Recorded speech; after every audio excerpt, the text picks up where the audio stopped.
মালয়েশিয়ার শ্রম বাজার বাংলাদেশি কর্মীদের জন্য আবারও খোলা ও ব্যয় কমানোর উদ্যোগ নিয়েছে সরকার। বাংলাদেশ সরকার ও মালয়েশিয়া সরকারের মধ্যে শ্রম অভিবাসন বিষয়ে একটি সৌহার্দ্যপূর্ণ ও গঠনমূলক পরিবেশে দ্বিপাক্ষিক বৈঠক অনুষ্ঠিত হয়েছে। এই বৈঠকে শ্রমবাজার খোলা ও ব্যয় কমানো নিয়ে ফলপ্রসূ আলোচনা হয়। এতে মালয়েশিয়ার খাতভিত্তিক চাহিদার উপর ভিত্তি করে বাংলাদেশি শ্রমিকদের জন্য শ্রমবাজার পুনরায় খোলার প্রক্রিয়া ত্বরান্বিত করতে এবং একটি নৈতিক ও স্বচ্ছ নিয়োগ প্রক্রিয়া নিশ্চিত করতে সম্মত হয়েছে। মালয়েশিয়ার প্রধানমন্ত্রী আনোয়ার ইব্রাহিমের কার্যালয়ে বাংলাদেশের শ্রম ও কর্মসংস্থান এবং প্রবাসী কল্যাণ মন্ত্রী আরিফুল হক চৌধুরী সাক্ষাৎ করেন। এ সময় মন্ত্রীর সঙ্গে ছিলেন প্রধানমন্ত্রীর উপদেষ্টা মাহাদি আমিন এবং মালয়েশিয়ায় বাংলাদেশের হাই কমিশনার মঞ্জুরুল করিম খান চৌধুরী। বৈঠকে উভয় পক্ষ শ্রম সম্পর্ক নিয়ে বিস্তারিত আলোচনা এবং শ্রমিকদের শোষণ রোধে একটি স্বচ্ছ, পরিচ্ছন্ন ও কার্যকর নিয়োগ ব্যবস্থা নিশ্চিত করার বিষয়ে তাদের যৌথ অঙ্গীকার পুনর্ব্যক্ত করেন। এর আগে পুত্রজায়ায় বাংলাদেশ সরকার ও মালয়েশিয়া সরকারের মধ্যে শ্রম অভিবাসন বিষয়ে একটি সৌহার্দ্যপূর্ণ ও গঠনমূলক পরিবেশে দ্বিপাক্ষিক বৈঠক অনুষ্ঠিত হয়। মালয়েশিয়ার প্রতিনিধি দলের নেতৃত্ব দেন দেশটির মানব সম্পদ মন্ত্রী রমন রামকৃষ্ণ এবং বাংলাদেশ প্রতিনিধি দলের নেতৃত্ব দেন শ্রম ও কর্মসংস্থান এবং প্রবাসী কল্যাণ মন্ত্রী আরিফুল হক চৌধুরী।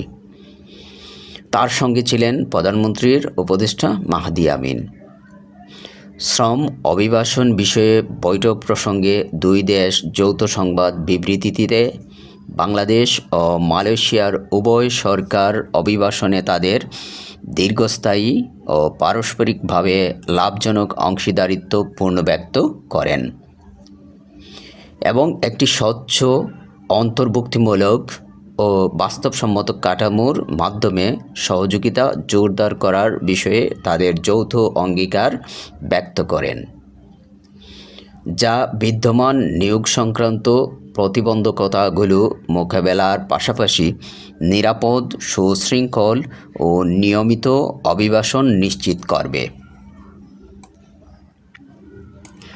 উভয় পক্ষ মালয়েশিয়ার খাতভিত্তিক চাহিদার উপর ভিত্তি করে বাংলাদেশি শ্রমিকদের জন্য শ্রম বাজার পুনরায় খোলার প্রক্রিয়া ত্বরান্বিত করতে এবং একটি ন্যায্য, নৈতিক ও স্বচ্ছ নিয়োগ প্রক্রিয়া নিশ্চিত করতে সম্মত হয়েছে। এর মধ্যে রয়েছে মধ্যস্থতাকারী ও অভিবাসন খরচ কমানোর জন্য কাঠামোগত প্রতিবন্ধকতা মোকাবেলা করা, বিশ্বাসযোগ্য ও যোগ্য নিয়োগকারী সংস্থা ব্যবহার করা এবং আটকে পড়া অবশিষ্ট শ্রমিকদের নিয়োগ দ্রুত সহজতর করার জন্য ব্যবস্থা গ্রহণ করা।